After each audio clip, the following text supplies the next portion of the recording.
በተለይ ከትራንስፖርት ጋር ተያይዞ የወጡ ደረጃዎች ምንድናቸው የተባለው አንደኛው ሊኩዊድ ናቹራል ጋዝ ነው። ሊኩዊድ ናቹራል ጋዝ ደረጃዎች ከዚህ ቀደም አልነበራቸውም።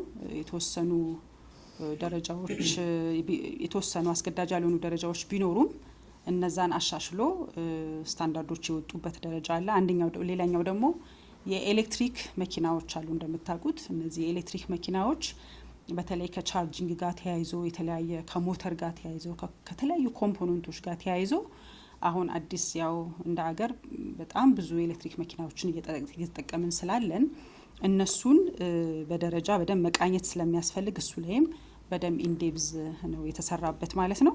ሙያዊ ገለጻውን ሰው አሳይን አድርግላቸዋል። ሙያዊ ገለጻውን ዲቴይል ይሰጧቸዋል ማለት ነው ከሙያ ፐርስፔክቲቭ ማለት ነው። ከተሽከርካሪ ጋር በተገናኘ አሁን ላይ የወጡት የተሽከርካሪ ደረጃዎች ከዚህ በፊት በዚሁ አመት ላይ ኢትዮጵያ ያወጣቸውን የጋዝ ምርት ተከትሎ ያ የወጣው የጋዝ ምርት ለተለያየ አገልግሎት የሚውል የጋዝ ምርት ነው። ለሱ ደረጃዎችን አውጥተናል። የጋዙ ጥራትን በተመለከተ የሚመለከታቸው መስፈርቶችን የወጣው ጋዝ በተለያየ መንገድ ፕሮሰስ ተደርጎ ለተሽከርካሪ እንዲውል ለምርት ወይም ለማኒፋክቸሪንግ ሂደት ላይ እንደ ግብዓት ወይም እንደ ነዳጅ እንዲውል የወጣ ነው። ስለዚህ አሁንም ኤልኤንጂ ጋዝ ወይ ሲኤንጂ ጋዝ የሚጠቀሙ ተሽከርካሪዎች ምን አይነት የጥራት መስፈርትን ማሟላት አለባቸው፣ ከውጭ የሚገቡ ተሽከርካሪዎችስ ምን አይነት ደረጃን አሟልተው ነው መግባት ያለባቸው የሚሉ ነገሮችን መወሰን አስፈላጊ ነው። ስለዚህ በእኛ ሀገር ኮንቴክስት ወይም እንደኛ ሀገር ተጨባጭ ሁኔታ የነዚህ ተሽከርካሪዎች መውጣት በቀጣይ ጋዙ ወጥቶ ጥቅም ላይ ሲውል የሚጠቀሙት እነዚህ ተሽከርካሪዎች ናቸውና ስለዚህ ከኮምፖነንት ጀምሮ አጠቃላይ ተሽከርካሪዎችን ሙሉ መስፈርት አውጥቶ ተግባራዊ ማድረግ አስፈላጊ በመሆኑ የወጡ ደረጃዎች ናቸው።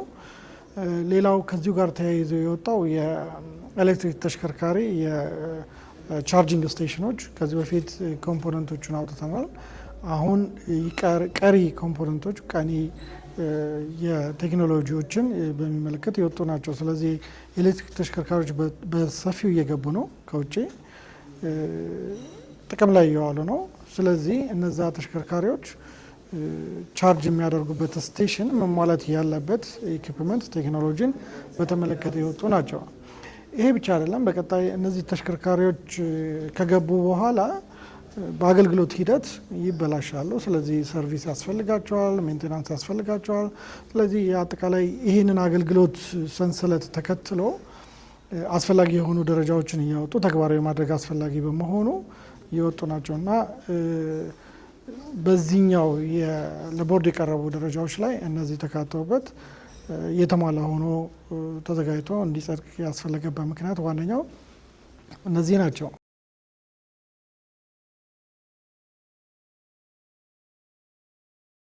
አሁን ሁሉም ሂደት አላቸው። በጋዙ ወደ ፈሳሽነት ወደ ጋዝነት ተቀይሮ ለነዳጅ ይውላል አይደል?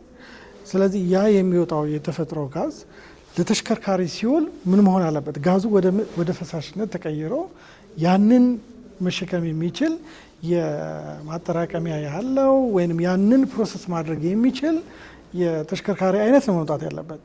ስለዚህ ልክ ናፍጣ እንደ ቤንዚን ሰው የለመደው ያንን ስለሆነ ማለት ነው። ናፍጣና ቤንዚን የተለያየ ናቸው አይደል? በኬሚካል ይዘታቸው እነሱን ፕሮሰስ በሚያደርገው የተሽከርካሪ ኮምፖነንት የተለያዩ ናቸው። ስለዚህ ይሄም የተለየ የቴክኖሎጂ ይፈልጋል። ያንን ቴክኖሎጂ ያሟላ ተሽከርካሪ መሆኑን ለማረጋገጥ የሚያስችል ስታንዳርዶች ናቸው ማለት ነው እዚህ ጋር ያመጡት።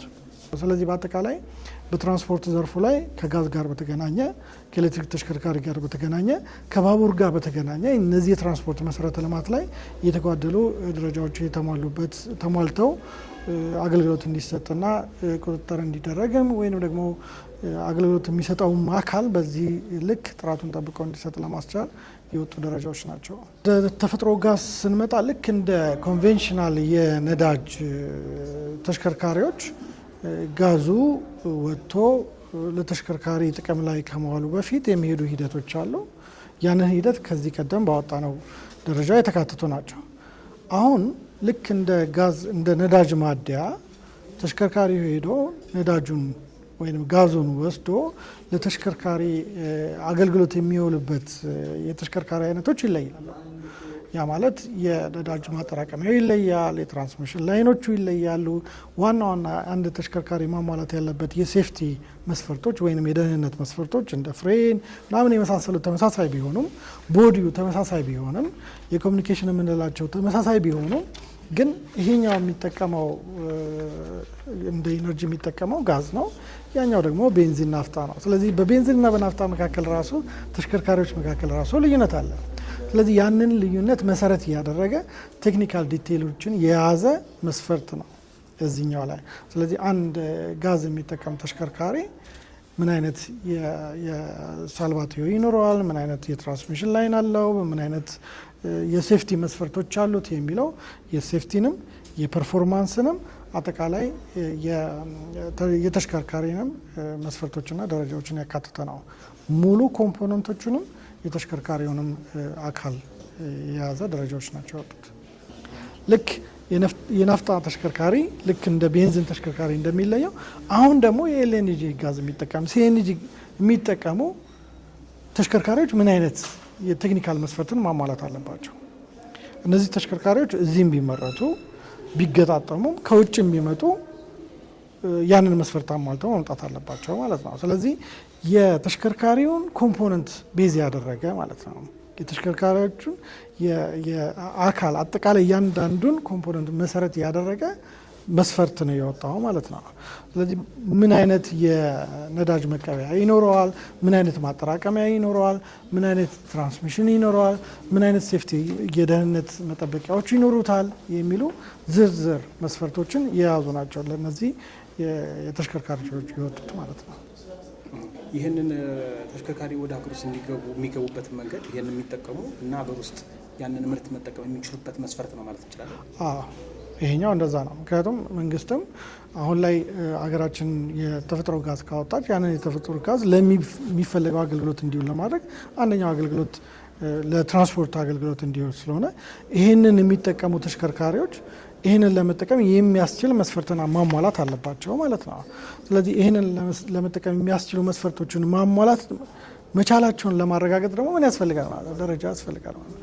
ስለዚህ ሲገባ የጋዝ ተሽከርካሪ ነው፣ የናፍጣ ተሽከርካሪ ነው፣ የቤንዚን ተሽከርካሪ ነው ለማስመጣት መጀመሪያ ምን ማሟላት አለበት? ያንን የወጣውን ዝርዝር መስፈርት ማሟላት አለበት ማለት ነው።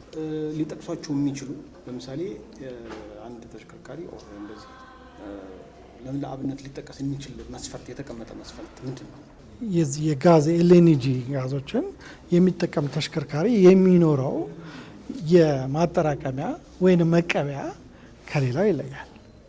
ይሄ ምን ያህል ማጠራቀሚያ ሚኒመም አሁን መጠኑ አይደለም ማተር የሚያደርገው፣ ምክንያቱም ለትልቅ ተሽከርካሪዎችም ለትንንሽ ተሽከርካሪዎችም የሚውል ነው።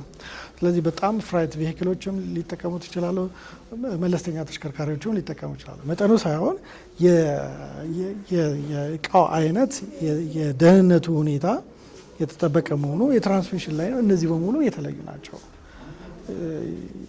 የመቀበያው ስልህ ጋዙን የሚቀበልበት ሳልቫቲዮ ማለታቸው ከሱ ጀምሮ አጠቃላይ ትራንስሚሽኑ ሙሉ የተለየ ነው። ይሄኛው በተፈጥሮ ወይም በስሪታቸው ከውጭ ለጋዝ የሚጠቀሙ ብቻ ተብለው የሚሰሩ አሉ ተሽከርካሪዎች። ቤንዚን ብቻ የሚጠቀሙ ተብለው የሚሰሩ አሉ። ናፍጣ ብቻ የሚጠቀሙ ተብለው የሚሰሩ አሉ። ስለዚህ ለናፍጣ ቤንዚንን አትጠቀሙ። በስሪታቸው ያንን የሚጠቀሙትን ከውጭ ለማስመጣት ያን ስታንዳርድ መጠበቅ አለበት። አንድ ሁለተኛው ይሄ አሁን የምታነሳ እሱ ቀጣይ ሌላ ሂደት የሚጠይቅ ነው። የነባር ተሽከርካሪዎችን ያረጁ ተሽከርካሪዎችን ወደ ኤሌክትሪክ መቀየር፣ ያረጁ ተሽከርካሪዎችን ወደ ጋዝ መቀየር፣ ይሄ ደግሞ ሌላ ስታንዳርድ ሌላ ሂደትን የሚጠይቅ ነው። ምክንያቱም የሁለቱ ቴክኒካል መስፈርት ፍጹም የተለያየ ስለሆነ ማለት ነው። አሁን ላይ ያዘጋጀ ነው የነባር ለምሳሌ የነዳጅ የሚጠቀሙ ተሽከርካሪዎችን ወደ ኤሌክትሪክ ለመቀየር ያዘጋጀ ናቸው የተወሰኑ ስታንዳርዶች አሉ።